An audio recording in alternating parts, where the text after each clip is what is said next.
The mountains were completely silent, devoid of any human sound imaginable. The only sound that broke the silence was the cavernous echo of Mia's own voice when she dared to speak. She stood on the porch of her cabin, her hands, which had once been soft, calloused from years of hard work, as her eyes continued to scan across the horizon spreading before her. The world had already ended years ago, leaving nothing and no one. Yet here, in this secluded valley she now called home, Mia had somehow managed to build a life for herself, a frugal, self-sufficient life. Mia smiled to herself, knowing fully well how proud Jenny would be if she saw Mia right now. Young, beautiful Jenny, who had been Mia's best friend in the whole wide world when things had been relatively better. Jenny had been Amish, and while Mia had grown up in the modern world like most people, Jenny had still taught her everything she knew today. If Mia had somehow been able to survive in this post-apocalyptic wasteland and have a semblance of a life, it was all because of Jenny. Jenny had taught her how to live off the land, build things with her own two hands, and how to find the happiness in the art of living simply. When the apocalypse had first come, the world descended into a manic chaos. The undead had appeared in the midst of the world without any warnings, killing everyone left and right. Mia had seen everyone she loved die before her very eyes, including Jenny, her beautiful best friend. As people were being killed left and right, her only chance to escape was to flee. Hence, Mia had chosen to flee to the mountains the first chance she got, finding safety in the depth of a secluded valley. All she was armed with were the supplies she had somehow managed to scavenge, and everything Jenny had taught her, while the two of them were still alive. Well, and together. Only that helped her in building the cabin where she lived now, surrounded by a thriving farm, a few livestock who helped her, and a secret network of hidden tunnels that only she knew about. She had never been found, not yet at least. But if the undead ventured past the main cities in sight of more flesh and more people, they might come for her. She was not ready to give up everything she had built for herself, but she knew she wouldn't need to. She had taken every possible measure to secure herself from any possible attacks that might come her way. Hence, even if the undead somehow found her, trying to destroy the peace she had attained for herself, she was ready. Mia was not one to give up easily. Jenny had taught her better. As she stared ahead of her, the fog-ridden landscape appearing like a silent storm, waiting to unravel, something in her gut indicated danger. She had always been blessed with a truly powerful sixth sense, and today, a part of her mind continued to tick. Frowning deeply, unsure of whether trusting her heart was a good idea or not, Mia went back inside her cabin, smiling at the simple life she had managed to build for herself. Her cabin was a testament to her frugal lifestyle, but Mia was happy with everything she had. The walls were made of hand-hewn logs, which she had shaped from her own two hands. The roof of cedar shingles had been split by her as well, the strength and effort it required, almost killing her. She had been exhausted beyond belief, but she knew it was necessary. A small garden stretched out behind the cabin, filled entirely with rows of vegetables and herbs that she had grown herself. As a typical city girl, she had never known anything about gardening, but it was Jenny who had forced her to grow a green thumb. She had taught Mia the art of growing flowers and useful vegetables. The only reason Mia knew anything about medicinal herbs or growing tomatoes was because of Jenny and the effort she had put into teaching Mia these things. Mia never understood why had Jenny wanted her to learn these things, but Jenny always claimed how it was simply because learning how to live on your own was necessary. Mia only wished she could thank her best friend for all that she had done. Just beside the garden stood the chicken coop, where birds clucked constantly. If Mia was still the person she was before the apocalypse, she would have hated the constant clucking. But now, the sound was music to her voice, starved ears. Every chicken was a friend, their voices full of meaning. If only a person learned to listen closely, anything could be music. Beyond the garden and the coop, a field of wheat swayed in the breeze, and a small orchard bore fruit in the summer. This was what Mia's life had turned into, a simple setup of everything she could build and grow for herself. Inside the cabin, the air was warm and inviting. The place might have been small, but Mia had learned to keep it neat and uncluttered. A wood-burning stove sat in one corner, the fire crackling softly. It threw the place in orange hues, giving Mia a sense of peace, calm, and comfort. A line of shelves was built on the walls just beside it, filled with jars of preserved food Mia had managed to scavenge and collect. It also contained handmade tools and books about farming and survival. Once she had planned about what she needed to do, Mia had raided an abandoned bookstore, trying to find every book that might turn out to be helpful. From a girl who never picked up a book in the technological world, she had turned into an avid reader. A spinning wheel stood in one corner of the well-kept cabin, a half-finished skein of wool resting on it. Mia had learned to spin her own yarn from Jenny during the time Jenny had been on a mission to train Mia in anything and everything. Now, she possessed the talent of making her own clothes in simple, light, and breathable fabrics.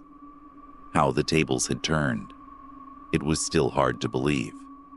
Despite all the work she had put into building her life here, she still believed that her most impressive creation was hidden beneath the cabin in the form of a network of tunnels. The network of tunnels had taken her quite some time to construct, until Mia was finally happy with them. They ingeniously led to various points on her own property, giving her the chance of disappearing from one place and appearing in another. She had dug them all by her own self, using nothing but a shovel and all the strength God had given her.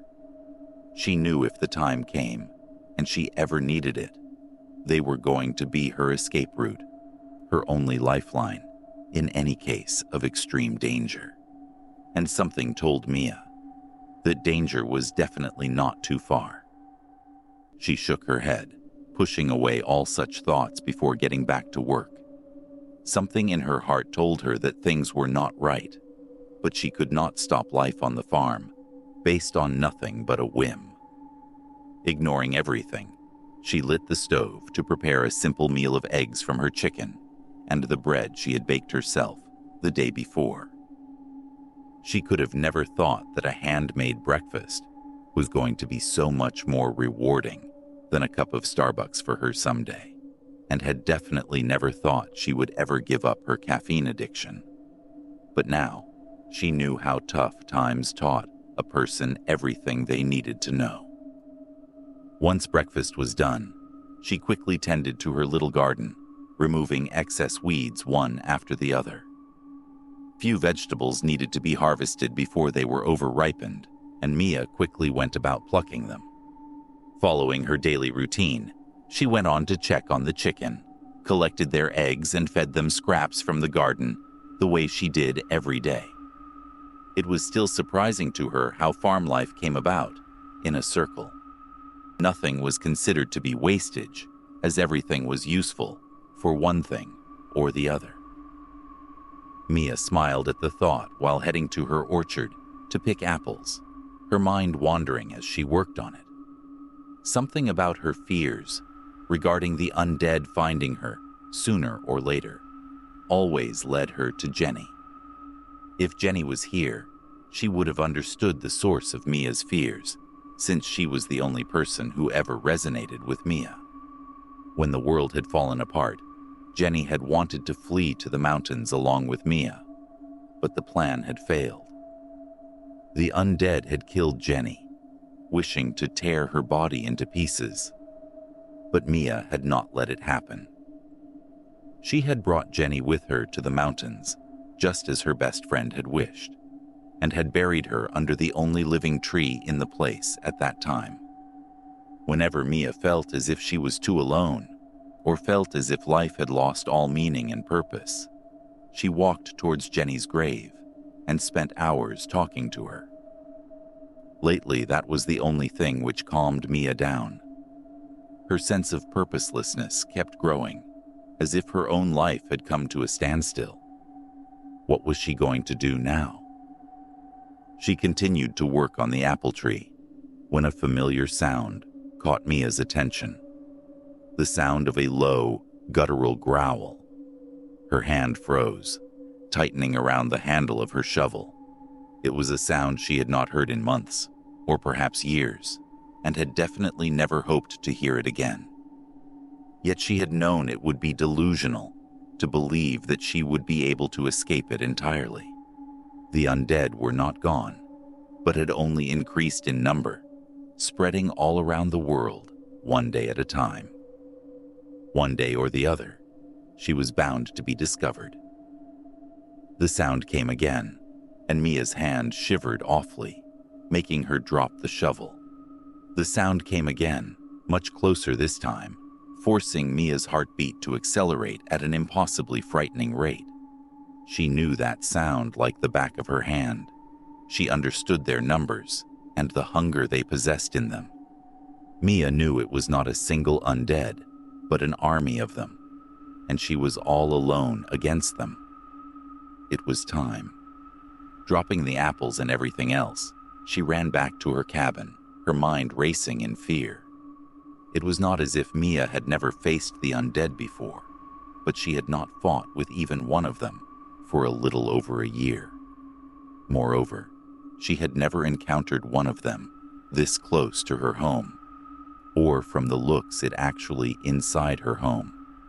She sighed deeply, grabbing her rifle from the porch while she scanned the tree line for any sight of them.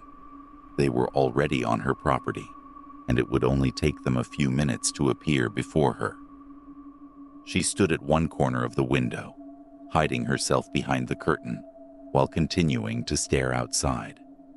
Their growls grew louder and more frantic, and they finally appeared. Mia's eyes widened as she saw them, a horde of the undead, with their twisted forms and unhuman faces.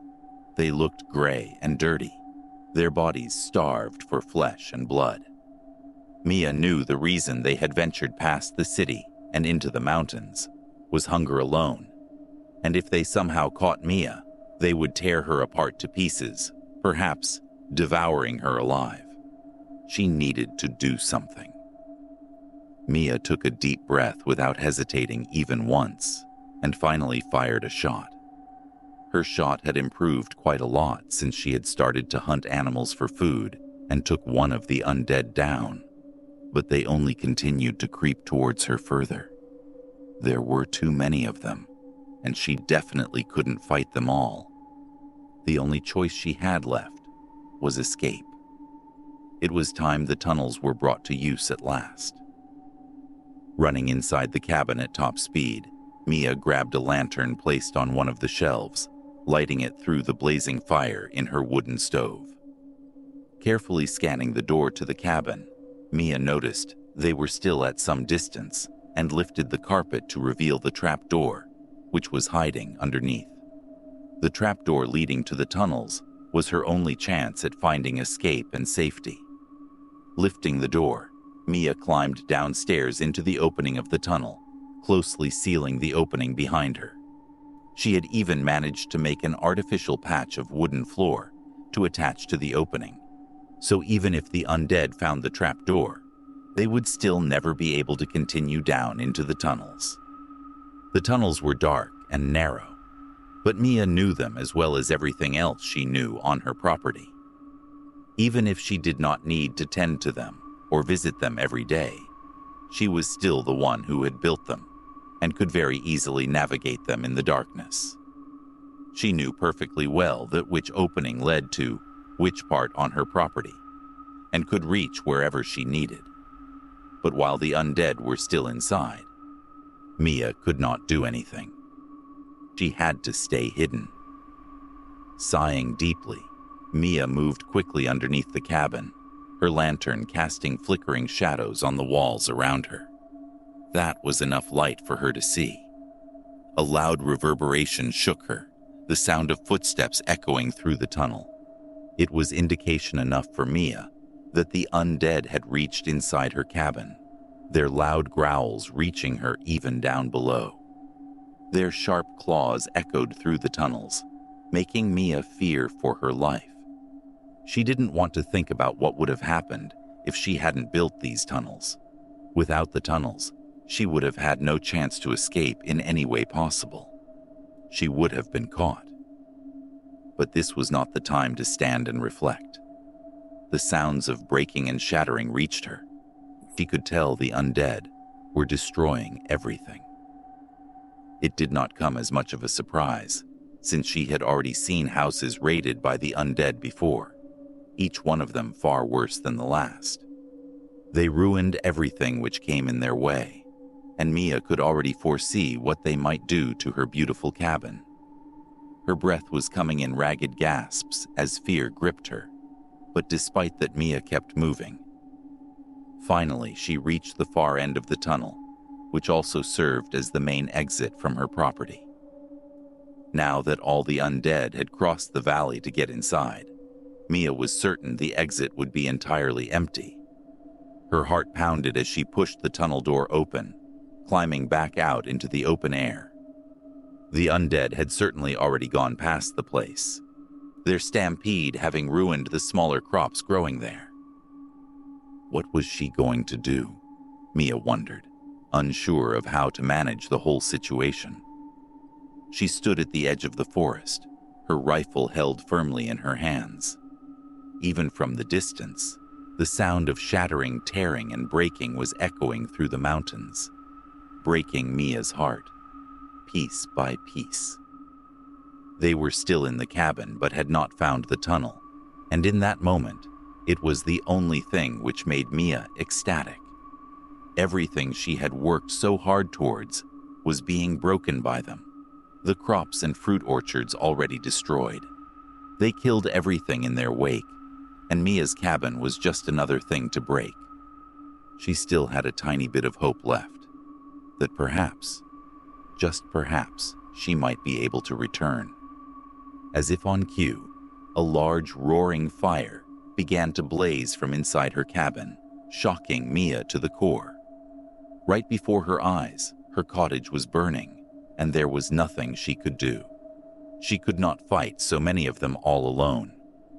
But she might have already needed to move away, since the undead had seen this place, and would definitely have continued to return again and again. They might have even inherited the jungles nearby, coming and going as they pleased. Mia needed to run. She knew she couldn't stay there. The undead would eventually find her if she did. She had to move on to find a new place and start over from scratch. As she stared at her burning cabin, she felt a pang of sadness, remembering all the hours she had put into making it a perfect home for herself. This had been her sanctuary, and now it was completely gone. Since she had built it with her own two hands, she felt a deeper sense of attachment to it, not wanting it to be destroyed in this manner. She finally understood what Jenny meant when she had told Mia how things from the land were closer to the heart. Mia knew. She knew everything at last, and it was all because of Jenny. She took a deep breath, ready to leave the place behind. But Mia was a survivor. She had learned to live frugally to make do with what she had, and she would do it all over again if she needed to, for herself and for Jenny. She would find a new valley, a new mountain, and she would build a new life for herself, just as Jenny would have wanted her to, just as Jenny would have done herself. Jenny would have not lost hope, and Mia won't either. She finally had a new purpose, and just like last time, she would not let her best friend down. It was time for a new beginning.